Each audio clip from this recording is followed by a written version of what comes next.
Assalamualaikum warahmatullahi wabarakatuh.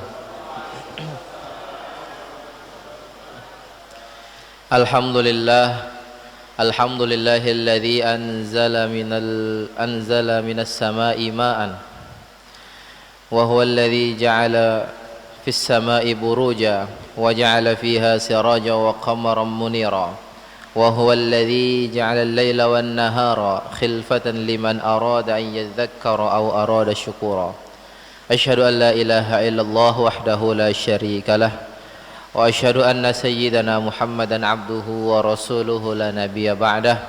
Allahumma salli wa sallim wa barik ala sayyidina Muhammad wa ala alihi wa ashabihil kirami ajma'in, amma ba'd. Bapak Ibu hadirin wal hadirat jamaah yang dirahmati Allah Subhanahu wa taala. Nggih.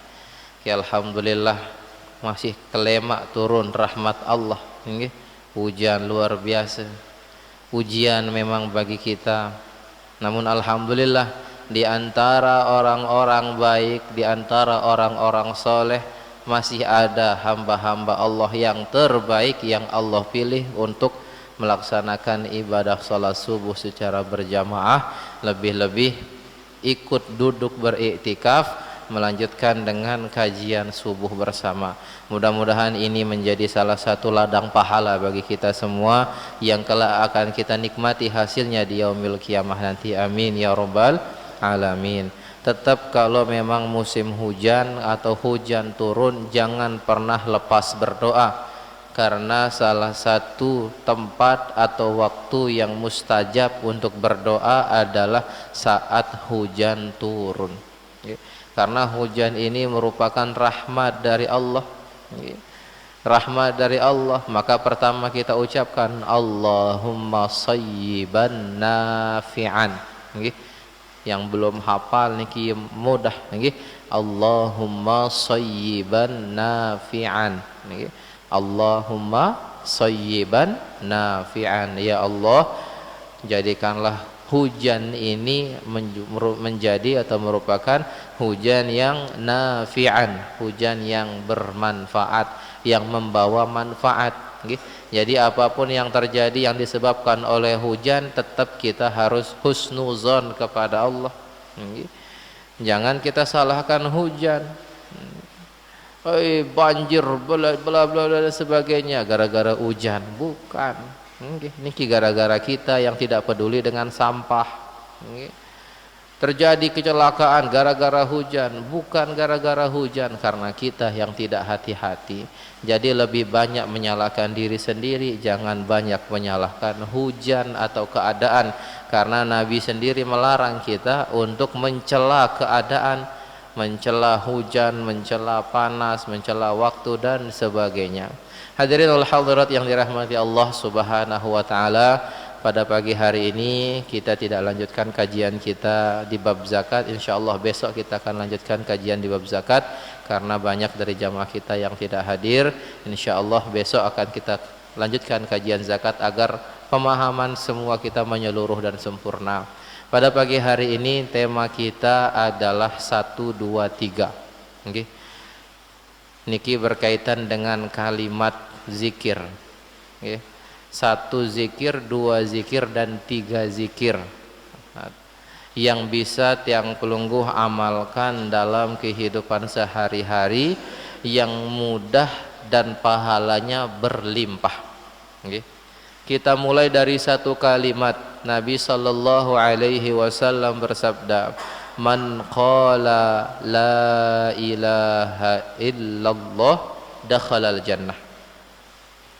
Barang siapa yang mengucapkan la ilaha illallah, maka dia akan masuk surga, kata Nabi.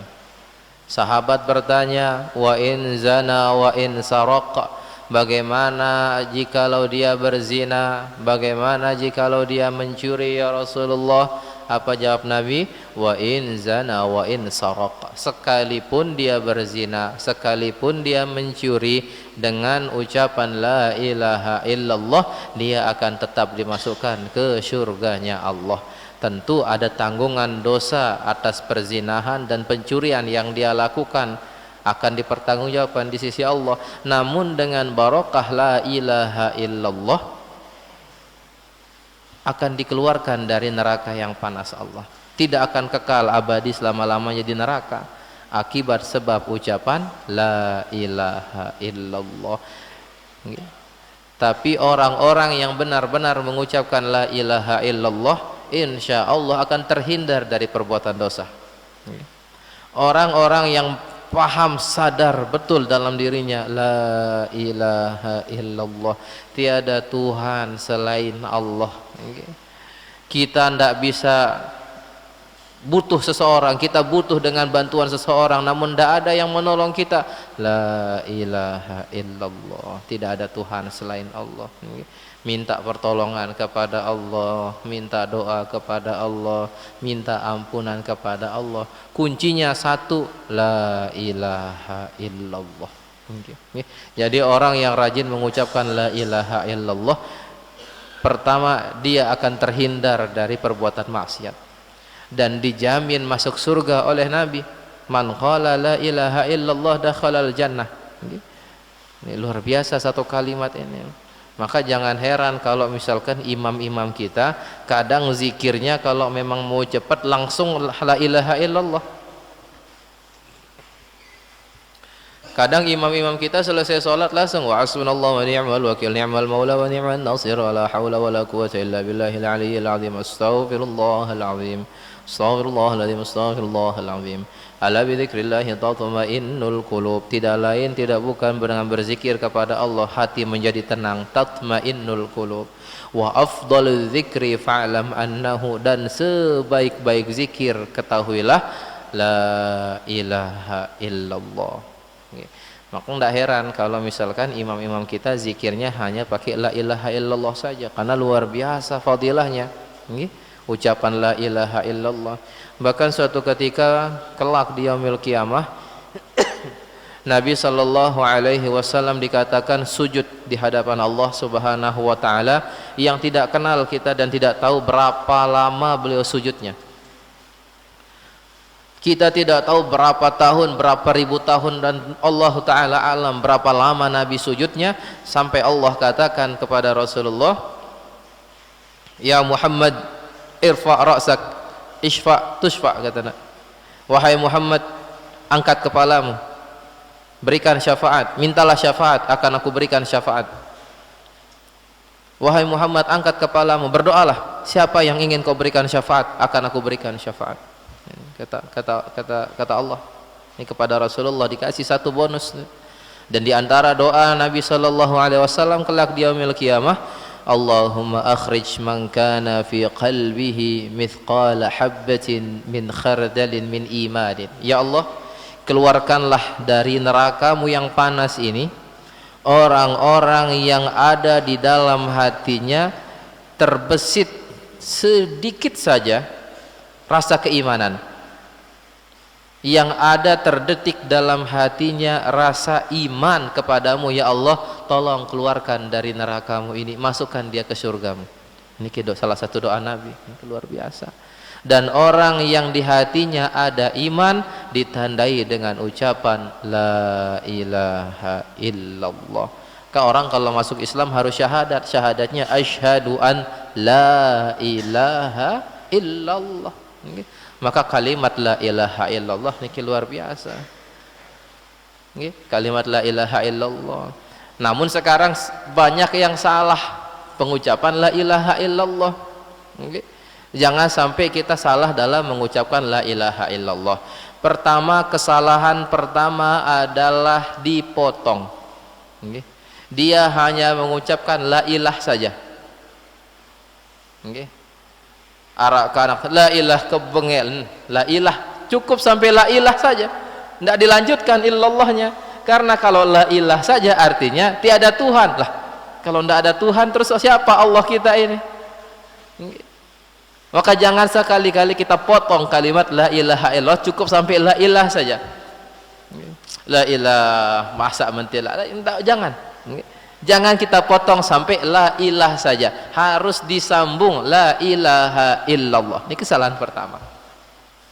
Kesalahan kedua, pengucapan la ilaha illallah adalah lam di awal dibaca pendek. Hati-hati.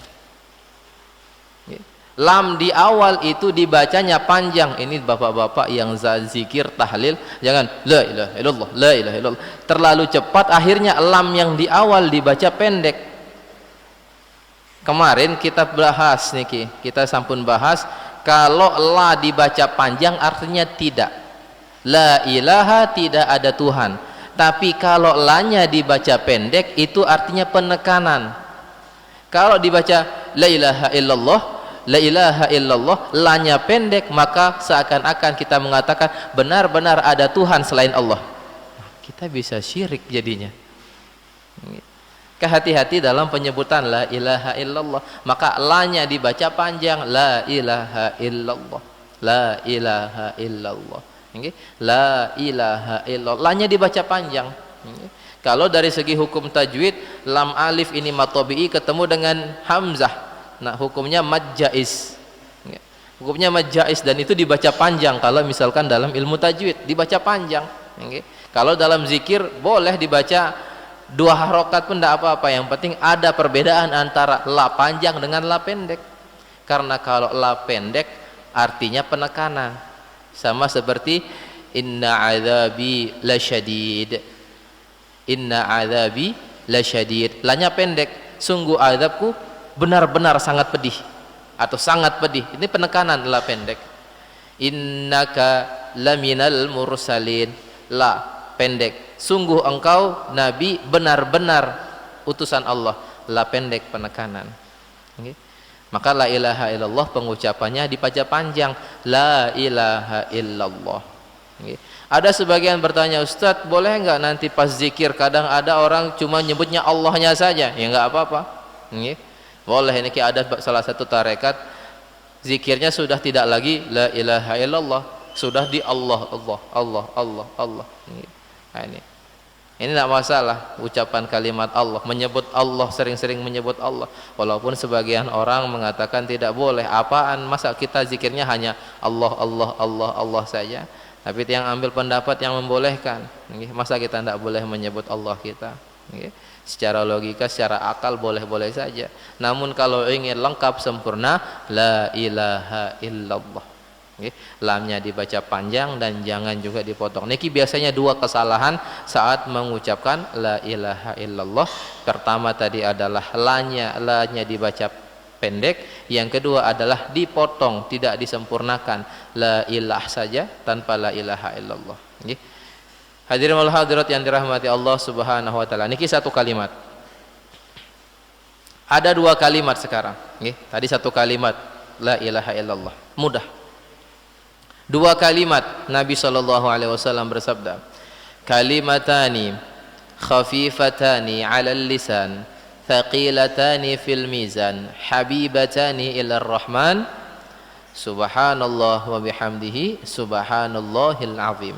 Ada 2 kalimat yang sangat ringan diucapkan oleh lisan. Ringan, artinya mudah diucapkan oleh lisan. Thaqilatani fil mizan, yang mana 2 kalimat ini walaupun ringan diucapkan oleh lisan di dunia, pahalanya di akhirat sangat berat. Kelak di yaumil qiyamah, urutannya setelah di alam kubur, alam barzakh, dibangkitkan kita di padang mahsyar. Setelah kita dibangkitkan di padang mahsyar, mulailah al-hisab. Setelah al-hisab baru al-mizan. Mizan ditimbang amal ibadah kita di situ. Ketika amal ibadah ditimbang, dilihat mana yang baik, paling banyak, paling berat timbangannya. Apakah amal baiknya atau amal buruknya. Dan dengan 2 kalimat ini mampu membuat timbangan amal kebaikan ini menjadi lebih berat. Thaqilatani fil mizan, sangat berat timbangan pahalanya kelak di yaumil qiyamah. Habibatani ilar rahman, dan 2 kalimat ini 2 kalimat yang paling dicintai oleh Ar-Rahman, yakni Allah Subhanahu wa taala. Apa 2 kalimat tersebut? Subhanallah wa bihamdihi, subhanallahil azim. Molah nija 2 kalimat saja niki. Subhanallah wa bihamdihi subhanallahil azim. Subhanallah wa bihamdihi subhanallahil azim. Ada yang dengan varian lain, dengan cara lain membacanya, dengan irama boleh saja, tidak apa-apa.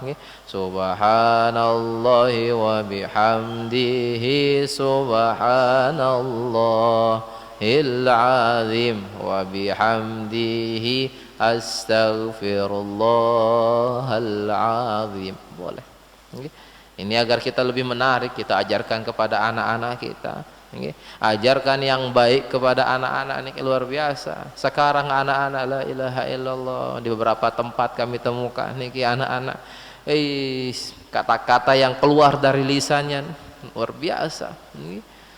Sumpah serapah, kata-kata kotor, kata-kata yang harusnya anak seusia itu tidak mengerti dan tidak mengenal kata-kata itu.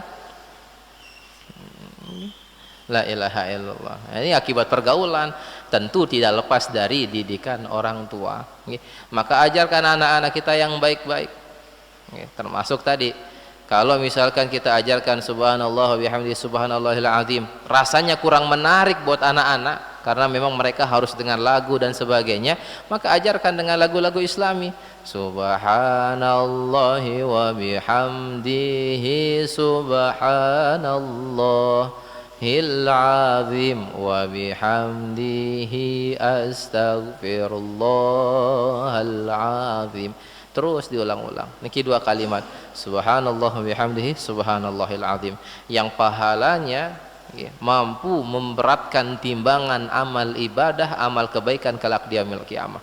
Maka jangan sampai kita lewatkan kalimat ini. Termasuk dalam tasbih saat kita ruku dan sujud. Pas kita ruku, subhana rabbiyal azim wa bihamdihi subhana rabbiyal azim wa bihamdihi subhana rabbiyal azim wa bihamdihi. Ustaz, kadang lamun sembahyang tarawih gelap imam ruku, apakah boleh kita baca sampai subhana rabbiyal azim saja? Boleh. Kalau memang imamnya terlalu cepat, jangan kita salahkan imam dulu pertama.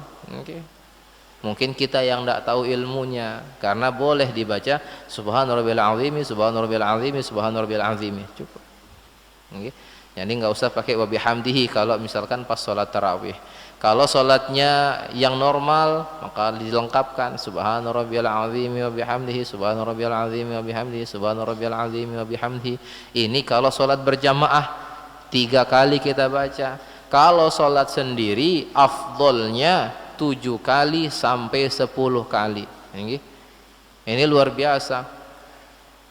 Dalam Al-Quran, salah satu posisi solat yang hanya disebutkan oleh Allah dalam Al-Quran hanya 1 posisi, yakni posisi ruku. Warka'u ma'ar raki'in, dan ruku'lah bersama orang-orang yang ruku. Disebutkannya ruku bersama orang-orang yang ruku. Posisi yang Allah sebutkan dari rangkaian posisi solat. Solat niki ada berdiri tegak, ada ruku, ada i'tidal, ada sujud, ada duduk antara 2 sujud, ada tahiyat awal, tahiyat akhir, ada salam. Tapi Allah hanya nyebutkan warka'u ma'ar raki'in. Secara tidak langsung ruku ini memiliki posisi yang spesial di sisi Allah. Maka kalau kita sedang sholat sendiri, sholat fardu ataupun sholat sunnah, yang kita lakukan sendiri, saat ruku perbanyak tasbih. Lebih dari 3 boleh, lebih dari 3 boleh. Disebutkan 7 kali atau 10 kali afdal, itu jauh lebih baik. Ahsan, jauh lebih baik. 7 kali sampai 10 kali, ini jauh lebih baik saat posisi ruku pertama, karena di situ dibaca tasbih. Sama halnya dengan posisi sujud, walaupun tidak disebutkan dalam Al-Quran, namun Nabi sallallahu alaihi wasallam bersabda, aqrabu ma yakunul abdu inda rabbih fis sujud, atau kama qala, yakni posisi yang paling dekat seorang hamba dengan Rabbnya adalah saat mereka sujud. Posisi kita paling dekat dengan Allah adalah saat kita sujud. Maka saat kita sujud, bacaannya tasbih, Kalau sholat sendiri, afdolnya, ahsannya dibaca 7 sampai 10 kali. Saat sholat sendiri. Namun sholat berjamaah ikuti imam, dan imam pun juga baca 3 kali saja. Lah kenapa imam tidak usah baca 7 sampai 10 kali Ustaz? Tidak boleh. Bukan tidak boleh. Imam ini harusnya meringankan sholat. Kalau orang yang diamanahi menjadi imam atau memang dia bertugas menjadi imam, dia harus meringankan sholat, karena khawatir yang sedang sholat berjamaah ini adalah mungkin ada orang yang sepuh, tidak kuat terlalu lama ruku sujud. Mungkin di kalangan mereka ada orang yang aktivitasnya padat, mau pergi bekerja, tapi dengan luar biasanya masih ingin berjamaah. Itu luar biasa. Di tengah kesibukan dunia, dia harus kerja, dia harus jualan, tapi masih menyempatkan diri berjamaah. Ini luar biasa. Maka jangan kita persulit. Jadi imam jangan kita persulit orang-orang yang ingin pergi bekerja. Jangan kita persulit. Maka imam ringankan. Adapun makmum yang memang tidak ada waktu, tidak ada kesibukan lain misalkan, hanya ingin sholat berjamaah dan ingin memperpanjang sholatnya, tetap sholat berjamaah bareng imam, qobliyah ba'diyahnya perpanjang, silahkan. Tambah dengan qobliyah ba'diyah itu, perpanjang, tidak apa-apa. Tapi kalau jadi imam, ringankan bacaan sholat. Tasbih, tahmid cukup 3 kali. Tasbih ruku dan tasbih ruku cukup 3 kali saja. Tasbih ruku dan tasbih sujud cukup 3 kali saja dibaca kalau sedang berjamaah. Tapi kalau sholat sendiri, bagus dibaca 7 sampai 10 kali. Apalagi kalau ingin mengerjakan sholat sunnah tasbih. Nah, sholat sunnah tasbih dalam 1 kali sholatnya kita baca tasbih 300 kali. Setiap rakaatnya membaca 75 kali tasbih, sampai dikalikan 4 menjadi 300 tasbih. Ini luar biasa. Maka kalimat tasbih merupakan kalimat yang agung, 2 kalimat yang mulia, yang sangat dicintai oleh Allah. Subhanallah wa bihamdihi subhanallahil azim. Yang ketiga adalah 3 kalimat. 3 kalimat. Tadi sudah 1 kalimat, sudah 2 kalimat, makin 3 kalimat. Ada 3 kalimat yang tidak kalah luar biasanya. Nabi SAW bersabda, man qala raditu billahi rabba wa bil islami dina wa bi muhammadin sallallahu alaihi wasallam nabiyya wa rasula. Siapa saja yang mengatakan raditu billahi rabba, aku ridha ya Allah engkau Tuhanku satu-satunya, wabil islami dina, dan aku ridha Islam adalah agamaku yang aku peluk, wabi Muhammadin sallallahu alaihi wasallam nabiyya wa rasulah, dan aku ridha ya Allah Nabi Muhammad sallallahu alaihi wasallam menjadi nabiku dan utusan Allah, nabi dan rasulku. Yang mengucapkan 3 kalimat ini kalau dibaca di pagi hari, makin niki kita baca di pagi hari, apa kata Nabi? Nabi mengatakan, wa ana za'im la akhudanna biyadihi hatta udkhilahul jannah. Saya akan genggam tangannya kelak di yaumil qiyamah, saya akan tenteng dia berjalan bersamaku menuju surga Allah. Ini kalau istiqomah dibaca di pagi hari.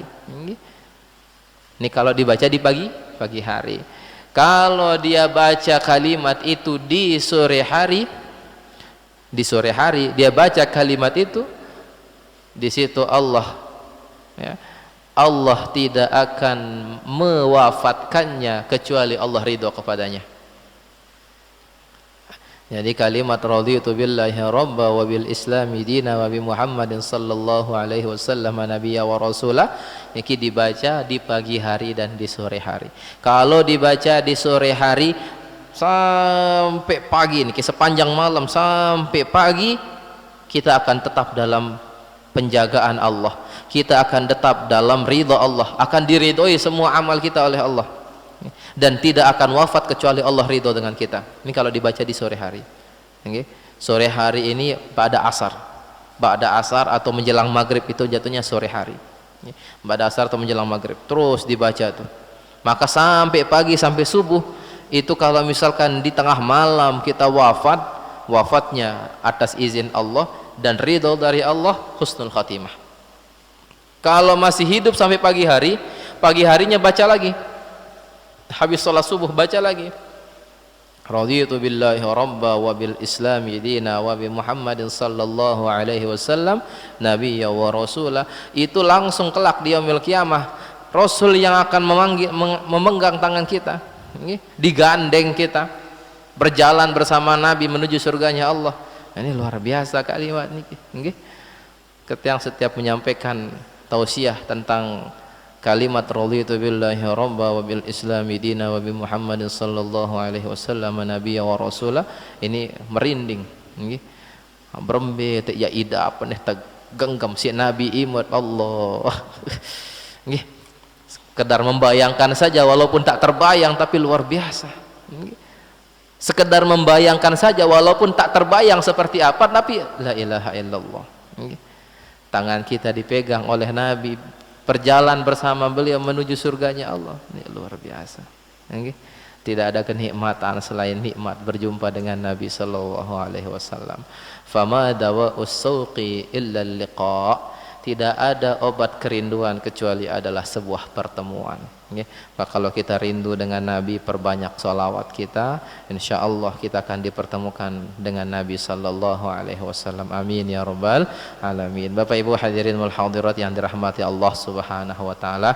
Nah ini untuk pengajian kita pada pagi hari ini, 3 kalimat. Ingat, ada 1, 2 dan 3. Ada 1 kalimat, ada 2 kalimat, ada 3 kalimat. Bukan berarti hanya ini saja yang kita amalkan lalu yang lain tidak.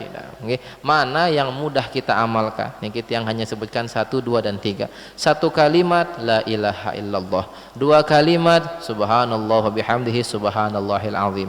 3 kalimat raditu billahi rabba wa bil islami dina wa bi Muhammadin sallallahu alaihi wasallam nabiyya wa rasulah. Yang mau amalkan takbir boleh silahkan. Yang mau amalkan tahmid alhamdulillah boleh silahkan. Yang mau amalkan sholawat boleh silahkan. Bebas manapun yang ingin kita amalkan. Yang penting jangan sampai lisan kita kering dari berzikir kepada Allah subhanahu wa ta'ala. Bapak Ibu hadirin jamaah yang dirahmati Allah subhanahu wa ta'ala, sebelum kita mengakhiri sambil menunggu waktu syuruk, alhamdulillah rabbil alamin wassalatu wassalamu ala asyrafil anbiya wal mursalin wa ala alihi wa sahbihi ajma'in. اللهم لا علم لنا إلا ما علمتنا وعلمنا ما ينفعنا وارزقنا علوما تنفعنا في الدين والدنيا والآخرة. اللهم لا سهل إلا ما جعلته سهلا وأنت تجعل الحزن والصعب إذا شئت سهلا. اللهم اجعل جمعنا هذا جمعا مباركا مرحوما وتفرقنا من بعد هذا تفرقا موافقا حسنا معصوما. اللهم لا تدع لنا في مقامنا هذا ذنبا إلا غفرته ولا هما إلا فرجته ولا دينا إلا قضيته ولا مريضا إلا شفيته ولا جاهلا إلا علمته ولا مؤسرا إلا يسرته ولا حاجة من حوائج الدنيا والآخرة إلا يسرتها وقضيتها برحمتك يا أرحم الراحمين. ربنا هب لنا من أزواجنا وذرياتنا قرة أعين واجعلنا للمتقين إماما. ربنا آتنا في الدنيا حسنة وفي الآخرة حسنة وقنا عذاب النار والحمد لله رب العالمين. سبحانك اللهم وبحمدك أشهد أن لا إله إلا أنت أستغفرك وأتوب إليك. ثم السلام عليكم ورحمة الله وبركاته.